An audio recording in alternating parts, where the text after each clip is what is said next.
To assert a claim for false imprisonment, a plaintiff must prove that the defendant intentionally caused the plaintiff to be confined within a fixed set of boundaries, without authority or consent.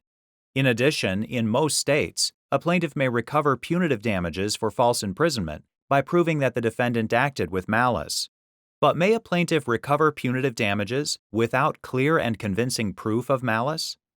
The Texas Supreme Court considered this question in Dillard Department Stores v. Silva.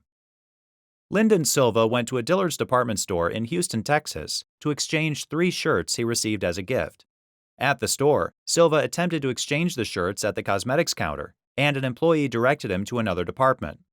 On his way to the other department, Silva got distracted and bought 3 new items. As Silva looked around, a sales associate reported him as a potential shoplifter and called security. Security stopped Silva and asked to examine the contents of his bag. In the bag were the 3 items he'd purchased that day and the 3 shirts that he'd brought to exchange. However, there were no receipts in the bag for the shirts, even though Silva claimed that he had one. The guard then accused Silva of stealing, put him in handcuffs, and escorted him to an office, where he was detained and later turned over to the Houston police. Silva was later charged with misdemeanor theft, but was acquitted of the charges.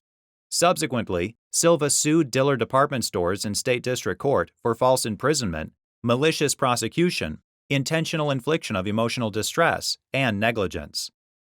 Following trial, the jury found Dillard liable on all claims except malicious prosecution and awarded Silva over $13,000 in actual damages. Further, the jury found Dillard acted with malice and awarded Silva $50,000 in punitive damages. Dillard appealed to the Court of Appeals, which reversed the jury's findings of negligence and intentional infliction of emotional distress, but affirmed its damages award. Dillard then filed a petition for review, which the Texas Supreme Court granted.